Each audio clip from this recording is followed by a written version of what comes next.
Magandang araw sa iyo, Mr. Narrator. Tawagin mo na lang po ako sa pangalang Inday. Gusto ko lang po sanang ibahagi sa inyo itong kwento ko na may kinalaman sa kalamansi at sa aswang.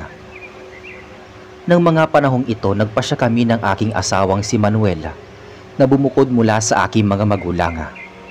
Naghanap kami ng bahay na maaari naming mauupahan. Sakto namang merong bahay na pinapaupahan sa ikatlong baryo mula sa baryo ng aking mga magulang kung saan kami nakatira. Kaya hindi na kami nagdalawang isip na umupa roon. May kalayuan na ang baryong iyon mula sa tirahan ng aking mga magulang. Subalit dahil sa kagustuhan namin ni Manuel na bumukod, nagtungo kami sa baryong iyon upang tignan ang bahay na aming uupahan. Siya nga po pala, Mr. Narrator. Nasa 3 buwang buntis pala ako sa panganay naming anak noong mga panahong yon. Noong nasa baryo na kami, kaagad naming pinuntahan ang bahay na plano naming upahan doon. Sinalubong naman kami noon ng isang matandang babae na siyang nagbabantay raw sa bahay na iyon. Pagkakita ko pa lang sa matanda, nakaramdam kaagad ako ng kakaiba. Pansin ko rin kasi noong makita niya ako ay hindi niya na halos maalis-alis ang paningin niya sa akin. Pinapasok kami nito sa loob ng bahay na plano naming upahan doon. Napapasulyap ako sa matandang babae habang nag-uusap sila ng aking asawa. Pakiramdam ko kasi noon, kahit na kinakausap ito ng aking mister, hindi nito inaalis sa akin ang kanyang tingin. Tama naman ako sa aking kutob. Dahil tuwing nahahagip siya ng aking paningin, nakatitig nga siya sa akin, lalo na sa aking tiyan na noon ay hindi pa gaanong halata ang umbok. Nagtagal ang kanilang pag-uusap tungkol sa bahay na pag-uupahan namin at kung magkano ang bayad nito. Nang matapos nga sila sa kanilang pag-uusap, hindi na nagdalawang isip ang aking asawa na ibigay ang bayad sa matanda gaya ng napag-usapan nilang dalawa. Nang maayos na nga ang lahat tungkol sa naturang bahay, nagpasalamat na kami sa matandang babae at saka nagpaalam na aalis na. Sinabi din ng aking asawa na sa susunod na araw ay lilipat kaagad kami sa bahay na iyon. Tanging pagtango lang ang naitugon ng matanda sa aking mister noon. Naglakad na nga kami palayo sa bahay na iyon at iniwan ang matandang babae na nakatayo pa rin sa harapan noon. Bago tuluyang makalayo dito, napalingon pa ako sa matandang babae at ganun na lang ang kabang naramdaman ko nang makitang sinusundan ako nito ng tingin. Matalim din ang tingin nito sa akin. Kaya mabilis kong itinuon sa aking madadaanan ang aking tingin. Nang tuluyan na kami makaalis sa bahay na iyon at sa tingin ko ay hindi na kami maririnig ng matandang babae, bumulong ako sa aking asawa. Tinanong ko siya kung nakita ba niya ang pamamaraan ng pagtitig sa akin ng matandang babae, lalo na sa bandang tiyan ko. Napailing na lang si Manuel sa akin at pinagsabihan ako nga baka pagod lang ako dahil sa paglalakad naming dalawa. Kaya kung ano-ano na ang aking naiisip. Sigurado rin niya sa akin na maayos na kausap ang matandang babae at para sa kanya ay mapagkakatiwalaan din. Dahil doon, hindi na ako nagpumilit pa sa kung anumang napapansin ko sa matanda at iwinaksi ko na lang sa aking isipan ang tungkol doon. Pagkarating sa bahay ng aking mga magulang, tinanong ako ng aking ina tungkol sa bahay na aming uupahan sa baryong iyon at maging sa paligid noon. Tinugunan ko na lang si nanay at sinabing maganda ang paligid at maging ang bahay doon. Dagdag ko pa, tahimik doon at medyo malayo sa mga kasunod na kabahayan. Kahit ganoon, nagustuhan naman naming mag-asawa. Hindi ko rin nailihim noon sa aking ina ang tungkol sa matandang babaeng nagbabantay ng naturang bahay. Sinabi ko kay nanay na parang kakaiba ang pakiramdam ko sa matandang babae dahil sa mga tingin nito sa akin, lalo na sa aking tiyan. Nakitaan ko ng pag-aalala ang mukha noon ni nanay. Pinagsabihan na lamang niya akong mag-iingat sa baryong iyon at huwag basta-basta magtitiwala sa mga tao sa paligid. Ayon kasi dito, mas maigi raw na nag-iingat at nang makalayo sa kapahamakan, lalo na at dayo lang kami roon at hindi namin kakilala ang mga tao roon. Dagdag pa ni nanay, hindi raw masisiguro ang paligid, lalo na ang mga tao, dahil ang iba raw ay may tinatagong katauhan na ang tinutukoy nito ay ang pagiging aswang. Naniniwala kasi si nanay sa mga nilalang na iyon, gayong marami na rin siyang naging karanasan sa mga ganoon. Tumango na lang ako sa aking ina bilang tugon. Pinaalalahanan niya rin ako na mas maigi raw na magdala ko at maglagay ng mga pangontra sa aswang sa loob at labas ng bahay. Nang tanungin ko siya kung ano ang mga bagay na maaari kong magamit, sinabi niya sa akin ang mga mabisang pangontra sa mga nilalang na iyon. Sabi ni nanay ay bago kami magtungo sa baryong iyon upang lumipat, mamili na muna kami sa bayan ng bawang, asin at saka kalamansi. Iyon daw kasi ang alam niyang mabisang pantaboy sa mga aswang, gayong takot ang mga ito dahil baka mapaso o masugatan ang kanilang balat. Sumang-ayon naman ako sa aking ina. Kinagabihan, hindi ako masyadong nakatulog dahil nakikita ko ang mukha ng matandang babae sa tuwing ipipikit ko ang aking mga mata. Hindi ko na nga rin alam kung bakit, pero pilit ko na lamang na iwinawaksi sa aking isipan.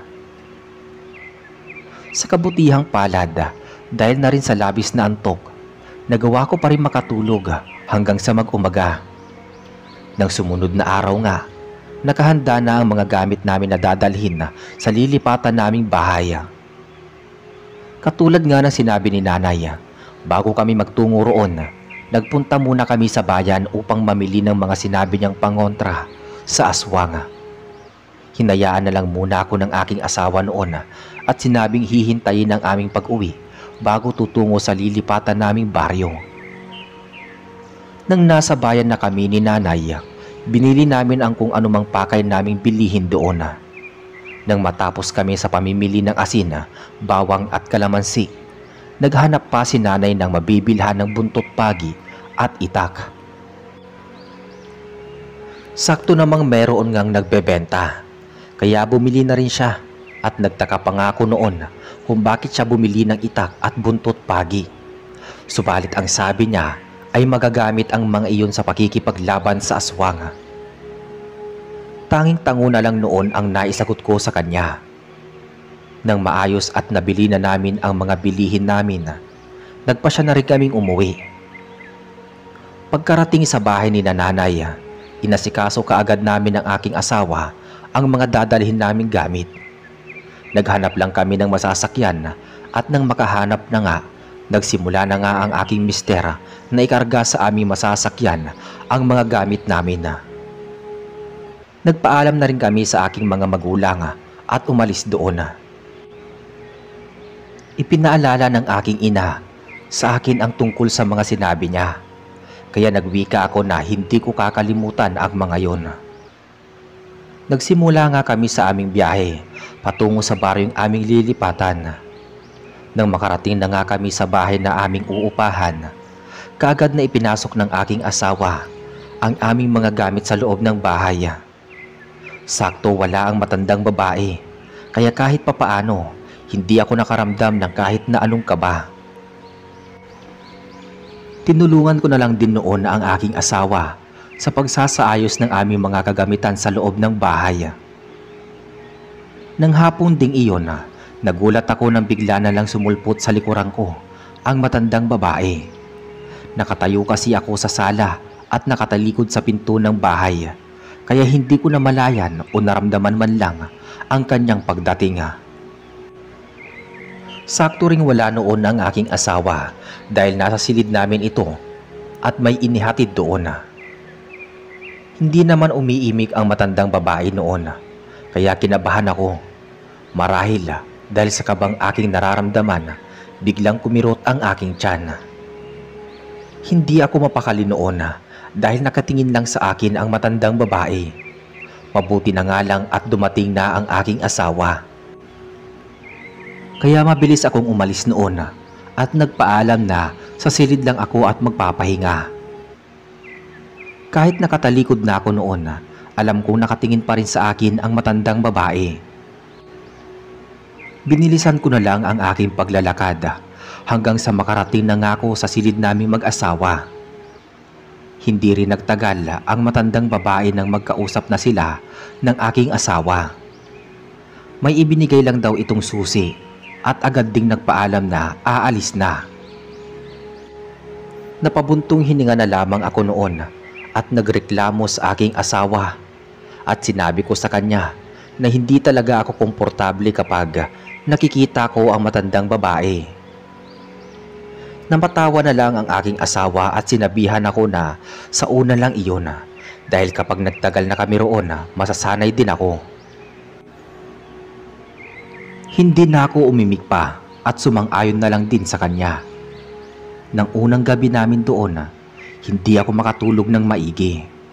Naisip kong baka namamahay lang ako kaya hindi na lang din ako nag-isip pa ng kung ano-ano. Kahit naramdam ko napakaalinsangan ng paligid ng gabing yon. Pinilit ko pa rin ang makatulog hanggang sa mapagtagumpayan ko. Kinaumagahan, naging normal naman ang lahat. Buong araw na hindi nagtungo ang matandang babae sa aming bahay. Kaya hindi ako nakaramdam ng kahit na anong kaba o takot ng araw na yon. Maging ng mga sumunod na araw ay ganoon din. Kahit na naiiwan na ako mag-isa sa bahay, gayong may trabaho ang aking mister. Wala din akong naging problema. Hindi rin naman ginagabi ang aking asawa sa kanyang trabaho. Kaya wala din akong dapat na ipag-alala kapag naiiwan akong mag-isa sa bahay. Hanggang sa lumipas ang halos 2 linggong pananatili namin sa bahay na yon. Napansin kong naging sunod-sunod ang pagpunta ng matandang babae sa aming bahay. Hindi tulad ng unang pagdating namin doon. Nagsimula siyang kausapin ako. Doon ko lang din nalaman kung ano ang pangalan nito. Humingi ng pasensya si Lola Asyang sa akin dahil ramdam niyang natakot ako sa kanya. Ayon pa rito, hindi niya intensyon na takutin ako. Kaya lang ay ganoon na lang talaga siya kapag bago pa lang niya na nakikilala ang isang tao. Dahil nararamdaman kong mabait naman pala si Lola Asyang, kahit papaano ay nawala ang aking takot sa kanya. Hindi na rin ako nakakaramdam ng kaba simula nang magkausap kaming dalawa. Dahil nakagaanan ko na rin ng loob si Lola Asyang, hinahayaan ko na lang siyang magbalik-balik sa aming bahay. Hanggang sa naging malapit na kami noon kay Lola Asyang. Siya kasi ang nakakasama at nakakausap ko kapag nasa trabaho ang aking asawa. Hanggang sa tumagal na nga kami sa bahay na iyon, wala pa rin pinagbago si Lola Asyang. Ramdam ko talagang mabait ito dahil maganda ang pakikitungo niya sa akin sa aming mag-asawa. Lumaki na rin noon ang aking tiyan, kaya hindi na ako masyadong nakakagalaw, gayong mabigat ang aking tiyan. Sa paglipas nga ng mga araw, unti-unti ako may napapansin kay Lola Asyang. Muli na naman akong nakaramdam ng kaba. Noong isang hapon ay nagtungo siya sa bahay namin. Wala noon ang aking asawa at saktong natutulog ako. Naalimpungatan lang ako dahil narinig ko ang isang ingay. Ganoon na lang ang gulat ko nang makita nasa silid namin si Lola Asyang at papalapit na sa aking kinaroroonan. Sa gulat ko ay napabangon ako. Kaagad akong napatanong sa kanya kung anong ginagawa niya sa aming kwarto. Napangiti naman siya at sinabi sa akin na ang sarap ko raw tingnan habang natutulog ako. Hindi ko alam kung may ibang ibig sabihin si Lola Asyang nang sabihin niya iyon. Ngunit dahil kinakabahan ako sa pagsulpot niya sa aming silid, iba ang naging dating sa akin nang sinabi niya. Nakaramdam tuloy ako ng takot noon kaya nagdali-dali akong lumabas sa aming silid upang tumungo sa kusina. Hindi ko alam pero dahil sa kaba ko, naisipan ko pang magtimpla ng kalamansi juice upang makainom. Ilang araw ko na rin ginagawa ang ganoon dahil pakiramdam ko ay hinahanap-hanap ko ang lasa ng kalamansi bilang inumin. Ipinagtimpla ko na rin noon si Lola Asyang at saktong pabalik ko ay nasa sala na siya. Inabot ko naman sa kanya ang basong may lamang kalamansi juice at saka ko siya niyayang uminom. Napansin kong napalunok si Lola Asyang kung kaya napatanong ako sa kanya kung ayos lang ba siya. Tumugon naman siya sa akin na ayos lang siya at kaagad niyang kinuha ang basong may kalamansi juice at pilit na ininom iyon. Napapatingin lang ako sa kanya ng mga sandaling yun dahil habang umiinom siya, napapakunot ang kanyang noo at kita ko rin na tila nasasaktan ang kanyang ekspresyon. Nang matapos inumin ni Lola Asyang ang ginawa kong kalamansi juice, napatanong ako sa kanya kung ayos lang siya. Hindi siya nagsalita, bagkus ay tumango lang siya. Walang ano-ano rin noon. Nagpasalamat siya at nagpaalam na aalis na. Hindi pa man ako nakakatugon, umalis na si Lola Asyang. Ipinagtaka ko ang naging kilos niyang iyon. Napaisip tuloy ako kung bakit ganoon ang kanyang reaksyon dahil lang sa kalamansi juice na ininom nito. Nang makaalis na si Lola Asyang, hindi ko na lang din inisip pa ang tungkol sa nangyari. Nang makauwi si Manuel noon galing sa trabaho, kaagad kong kinuwento sa kanya ang tungkol sa nangyari sa pagitan namin ni Lola Asyang. Pinagsabihan naman ako ng aking asawa na baka hindi lang gusto ni Lola Asyang ang lasa ng kalamansi juice, gayong maasim nga ito. Nagkibit balikat naman ako noon bilang tugon sa aking asawa. Hindi ko man sinasabi sa aking mister ang tungkol sa aking naisip, subalit may kutob ako nga may tinatago ito sa aming mag-asawa. Nang sumunod na araw, nang magtungo ito sa aming bahay, pansin kong tila nasunog ang bibig nito. Nakaramdam ako ng kakaibang kaba dahil sa aking naisip. Ngunit pinabuti ko na lamang na itanong sa kanya kung ano ang nangyari sa kanyang bibig. Noong una, ayaw pa sana niyang magsalita. Ngunit kalaunan ay nagawa niya ring sabihin sa akin ang dahilan kung bakit siya may sugat na sunog sa kanyang bibig. Ayon sa kanya, hindi raw kasi siya nag-ingat noong uminom siya ng kape sa kanyang bahay. Nalimutan niya kasing mainit ang kape at ininom niya ito kaagad. Kaya namaga ang kanyang bibig at pagkakising niya kinaumagahan, ganoon na ang naging kalagayan ng kanyang bibig. Patango-tango lang ako sa kanya noon bilang tugon, ngunit sa loob ko may kutob akong siya ay nagsisinungaling. Napaisip ako na hindi naman magiging ganoon ang kalalabasan ng bibig kapag napaso ng mainit na kape. Sumagi sa isipan ko ang kalamansing ininom ni Lola at napatanong pa ako sa aking sarili noon sa kung iyon kaya ang dahilan kung bakit nasunog ang kanyang bibig. Hindi rin mawala sa isip ko na posibleng mangyari yun. Hindi kaya aswang ang matanda, gayong sa pagkakaalam ko base sa sinabi ni nanay sa akin na nasusunog ang balat ng isang aswang sa kalamansi. Napailing ako noon dahil sa mga ideyang pumasok sa aking isip. Napansin iyon ni Lola Asyang, kaya tinanong niya ako kung ayos lang ba ako. Napatango ako sa kanya at tinugunan siyang medyo nahihilo lang ako. Nagpaalam din ako sa kanya na tutungo muna ako sa kusina upang magtimpla ng iinumin. Kaagad namang nagwika si Lola Asyang noon na kung magtitimpla ako ng kalamansi juice, huwag ko na raw siyang ipagtimpla gayong hindi siya iinom dahil busog pa siya. Kunwari ay wala naman akong narinig na sinabi niya at dumiretso na lang ako sa kusina. Busod nga nang may kutob ako na ang kalamansing ininom niya ang may gawa ng sunog sa bibig niya. Ipinagtimpla ko pa rin siya ng kalamansi juice. Nang matapos, bumalik kaagad ako kay Lola Asyang at inabot sa kanya ang tinimpla kong kalamansi juice. Nakitaan ko ng pagdadalawang isip ang matanda sa pagkuha ng kalamansi juice na ibinibigay ko sa kanya. Subalit, dahil naging mapilit ako, wala siyang nagawa kung hindi kunin iyon. Hindi na muna niya ininom iyon at inilapag na lang sa mesa. Nagpatuloy ang aming pag-uusap, ngunit pansin ko lang na tila simula nang bigyan ko ng kalamansi juice si Lola Asyang, naging balisa ito. Panay ang tingin nito sa baso at parang hindi na nakikinig sa kung anumang pinagkukwentuhan naming dalawa. Sa kadahilanang iyon, sinabihan ko siya na inumin na muna ang timpla kong kalamansi juice para sa kanya at baka siya ay nauuhaw na. Mabilis siyang umiling noon at sinabi sa akin na hindi siya nauuhaw. Dahil doon, hinayaan ko na lang ulit siya, subalit ganoon pa rin ang reaksyon ni Lola Asyang.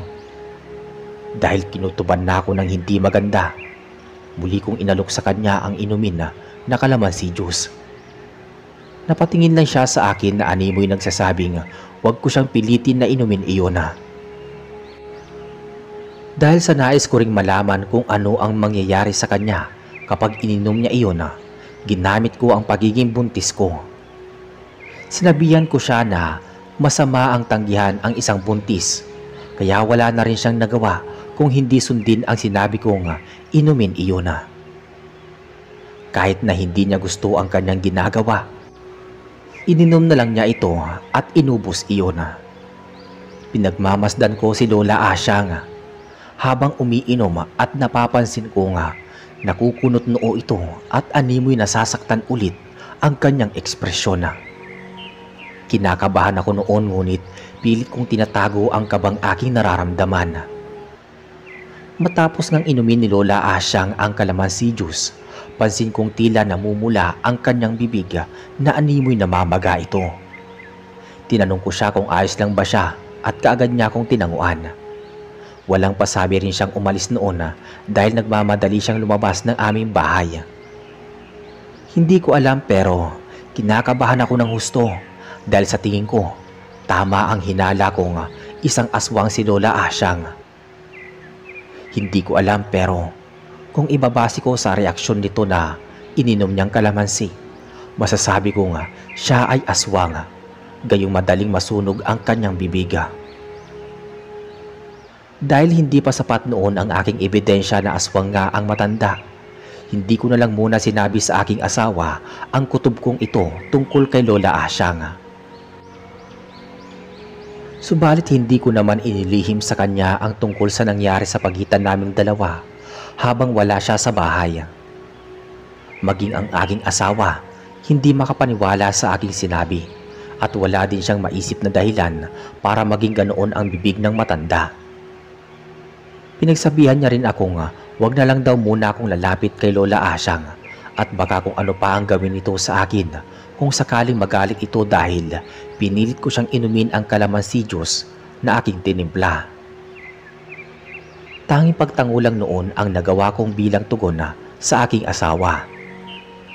Nang mga sumunod na araw noon, hindi na muna nagtungo sa aming bahay si Lola Asyang. Marahil ay mas lumala pa ang sugat nito sa bibiga. Kaya nahiya siguro o natakot at baka pag-isipan namin siya ng aking asawa. Hinayaan ko na lang din siya sa gayong pabor din naman iyon sa akin dahil kahit papaano hindi ako nakakaramdam ng kaba dahil hindi ko siya nakikita. Hanggang sa isang gabi noon, hindi ko akalain na magkakaroon na nga ng kasagutan ang kutob ko na aswang nga si Lola Asyang. Naalimpungatan kasi ako noon dahil nakarinig ako ng pagpihit ng pinto. Inakala kong ang asawa ko yun kaya hindi ko na muna iminulat ang aking mga mata. Sakto rin kasi na nung kapain ko ang aking mister, wala na ito sa aking tabi. Bumalik ako sa aking pagkakapikit, ngunit bigla akong nakaramdam ng mainit na hininga sa aking muka. Noong una hindi ko pinansin ang mabahong hininga na nalalanghap ko dahil sa pag-aakalang pinagtitirpan lang ako ng aking asawa. Subalit makalipas ang ilang segundo, may kung anong mainit na bagay ang tumulo sa aking muka. Biglaan ding sumakit ang aking tiyan, dahilan para mapamulat ako. Ganun na lang ang aking takot, kaya napasigaw ako nang sa aking pagmulat ay bumungad sa akin si Lola Asyang. Nakaramdam ako ng takot dahil sa itsura nito ng mga oras na yun. Naglalaway kasi ito at buwaghag ang kanyang mga buhok. Kapansin-pansin din ang namamaga nitong labi. Napalayo ako sa kanya, ngunit nilalapitan naman niya ako. Inilibot ko ang aking tingin ngunit wala sa silid namin ang aking asawa. Napababa na ako noon sa higaan naming mag-asawa, lalo na at lumalapit si Lola Asyang sa akin habang naglalaway na nakatingin sa aking tiyan. Nagsasalita din ito na mabango ang amoy, kaya takam na takam siya. Hindi ko siya maintindihan noon ngunit batid kong maiba kay Lola Asyang. Paulit-ulit niyang sinasabi noon na ang sarap at hindi niya kayang kontrolin ang kanyang sarili. Humingi na rin siya ng tawad noon, kaya mas nadagdagan pa ang takot na aking nararamdaman. Hindi pa rin tumitigil sa paglalaway si Lola Asyang, kaya napasigaw na ako. Buong lakas akong sumigaw at nang marinig ako ng aking asawa, hindi nga ako nagkamali noon at narinig ako ng aking mister. Mabilis siyang pumasok sa silid naming mag-asawa at naabutan kami ni Lola Asyang. Kitang-kita ng aking mister kung paanong maglaway ang matanda na animoy wala na ito sa sariling katinuan. Noon ko lang din napansin na namumula ang kanyang mga mata. Nilapitan ako ng aking asawa noon at hinarang ang kanyang sarili sa pagitan namin ni Lola Asyang. Dahil sa ginawa niya, tila nagwala ang matanda, kaya sinakal niya ang aking asawa. Mahigpit ang pagkakasakal nito sa asawa ko, ngunit presahan naman siyang tinabig ng aking mister. Sa hindi inaasahan, napalakas ang pagkakatabig sa kanya ng aking asawa, kaya natumba siya sa lupa. Tumakbo naman kami palabas noon sa aming silid. Tinanong ko ang aking asawa kung bakit hindi kaagad siya pumasok sa silid namin nung unang pagsigaw ko. Subalit nagulat ako sa naging tugon niya. Hindi raw niya ako narinig na sumisigaw, maliban sa huling pagsigaw ko na sakto rin papasok na siya sa aming silid. Hindi rin napigilan ng aking mister na itanong kung ano ang nangyari kay Lola Asyang. Walang pagdadalawang isip ko namang sinabi sa kanya na kumpirmado ang kutob ko aswang nga ang matanda. Ipinagtataka lang namin ay kung paano siya nakakapasok sa bahay at noong lang din namin nakita na nakabukas pala ang pangunahing pinto ng bahay namin. Naisipan namin na siya pala ang nagbabantay, kaya marahil ay may hawak na siyang susi. Naisip ko ang kalamansi noon at bago pa man kami maabutan ni Lola Asyang, sinabihan ko ang aking asawa na maghiwa ng kalamansi. Sinunod naman niya ako at naghiwa nga siya ng marami, habang ako naman ay pinipiga iyon sa baso. Noong makakuha na ako ng sapat na katas ng kalamansi, sakto namang narating na si Lola Asyang sa kusina. Ibang-iba ang mukha nito ng mga sandaling yun. Mas nagbaga ang kanyang mga mata at mas lumapot ang kanyang laway. Natanto ko laway pala niya ang tumulo sa mukha ko noong nakahiga pa ako. Mabilis siyang lumapit sa amin noon. Ngunit bago pa man siya makalapit sa akin, isinaboy ko sa kanya ang katas ng kalamansi. May isang baso pa ang aking asawa, kaya nilagyan ko iyon ng tubig at saka muling isinaboy sa kanya. Tanging paghiyaw lang ang nagawa noon ni Lola Asyang. Pansin din namin ng aking asawa na parang umuusok ang katawan nito at animoy nasusunog dahil sa namumula na ito at nagsimulang mamaga. Galit na noon si Lola Asyang dahil sa ginawa ko sa kanya. Sinubukan niyang lumapit ngunit itinutok ng aking asawa sa kanya ang hawak nitong patalim na ginamit sa paghiwa ng kalamansi. May hawak din itong isang baso ng kalamansi juice na mabilis niyang ginawa at binantaan si Lola Asyang na kapag lalapit siya, papatayin siya ng aking asawa at ibubuhos ang kalamansi juice sa katawan nito at susunugin na.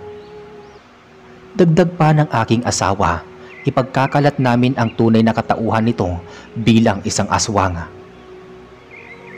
Tila nahimasmasan naman noon si Lola Asyang at biglang kumalma. Tila nakontrol nito ang kanyang sarili at napaiyak na lang.